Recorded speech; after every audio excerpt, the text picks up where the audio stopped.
Hello student, good morning.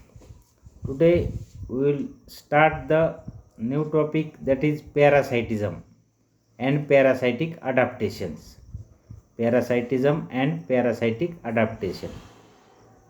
What is meant by parasitism? Parasitism is such an association between two animals of the same or different species in which one lives on or inside parasite the body of the other host, receiving nourishment and shelters without any compensation for the host. Therefore, in this association, the parasite is benefited and the host is harmed. Origin and evolution of parasitism. Parasitism is a secondary mode of life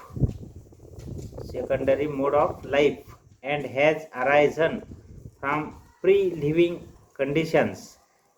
Parasites living inside the bodies of their host endoparasites are the most successful ones. Between the endoparasite life and pre-living life, intermediate stages are not uncommon, proving that parasitism did not evolve all of a sudden but followed a series of steps in succession. Living together or symbiosis started when smaller animals, occasionally taking shelters temporarily on the body of some larger forms. When this temporary shelter was repeatedly used, the association of two organisms become more intimate, and the small organisms get not only the shelter but also free transport and nourishment in the form of bits from the host without interfering with the activities of the host or injury it. Such a simple symbiosis is known as commensalism, and the benefactors is called as a commensal. Still later, the commensal started living within the body of the host without doing any harm to the host. Thus, a commensal may be firstly an ectocommensal and later an endocommensal. Symbiosis sometimes proves beneficial to the host.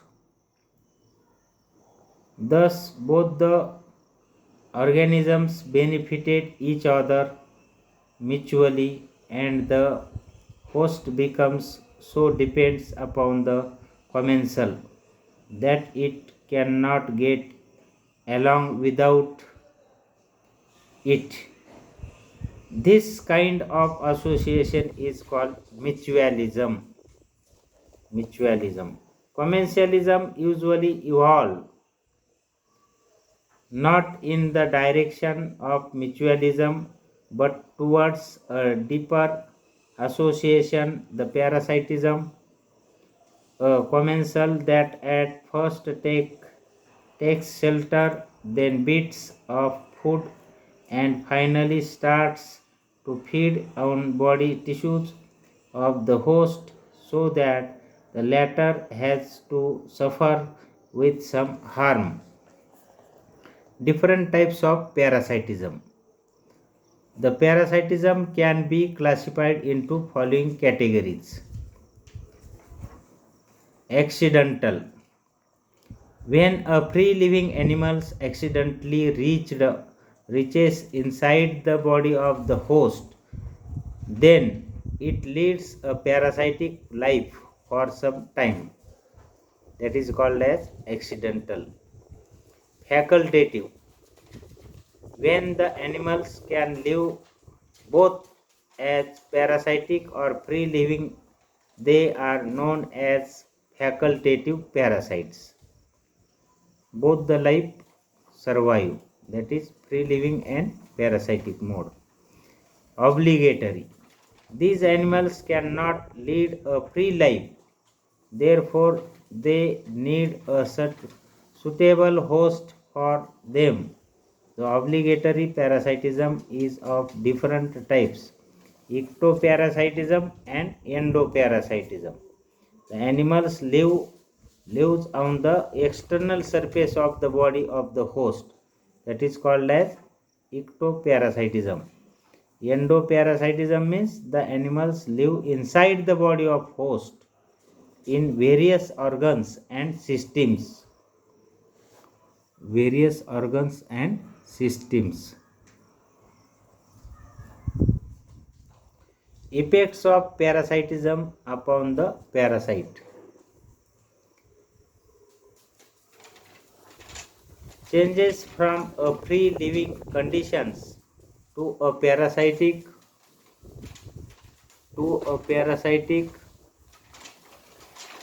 life involves changes in the body of the animals. Body of the animals.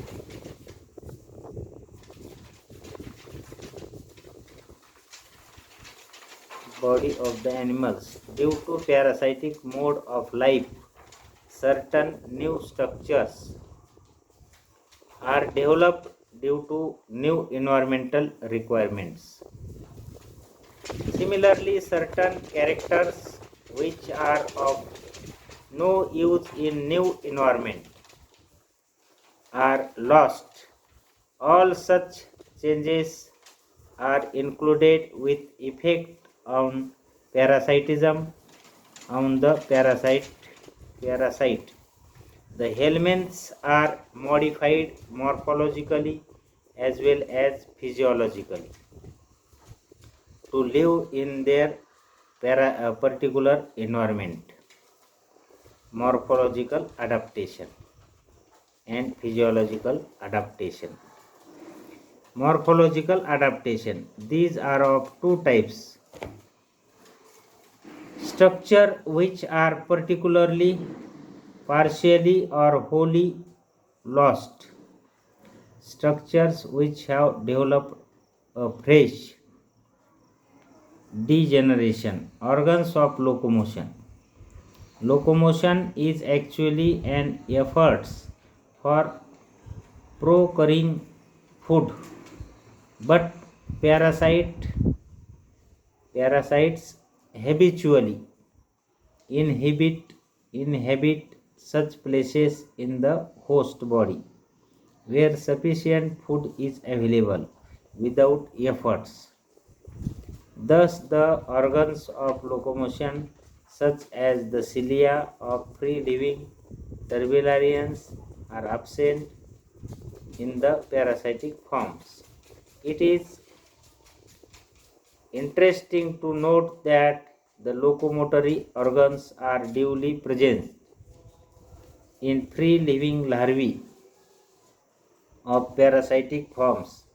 The Meracidium processes cilia and the Cercaria processes a tail for locomotion. Organs of nutrition. Food of the parasite comprises the readily available digested or semi-digested food of the host. Therefore, there is a reduction in trophic organs in trematodes. There is an incomplete gut, and in most them suctorial pharynx is present in cystodes. The mouth and alimentary canal are lacking because digested food is readily available in the gut of the host.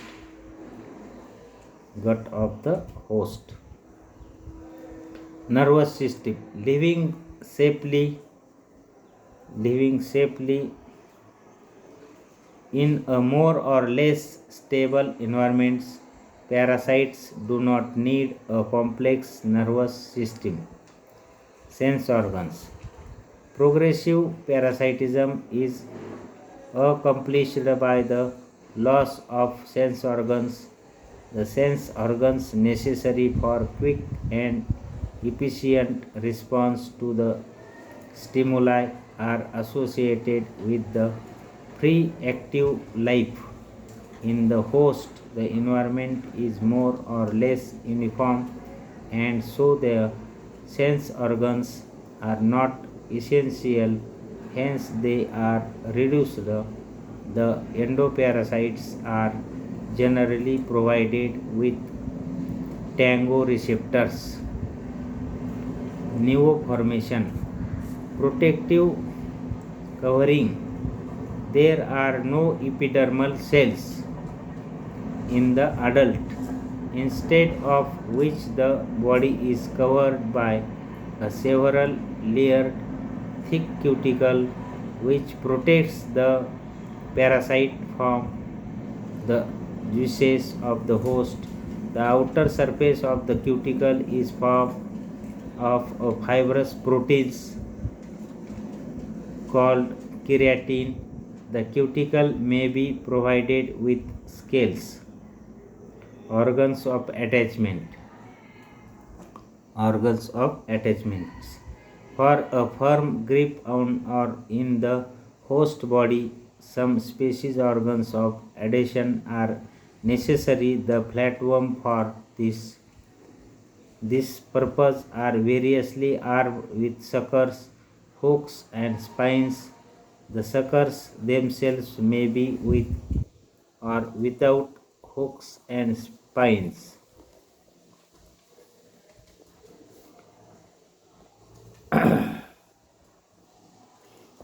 This is the parasitism and parasitic adaptations.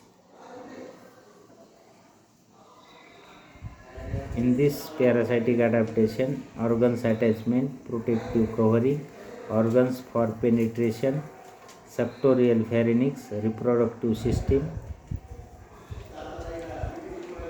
all these are the included. Okay, thank you.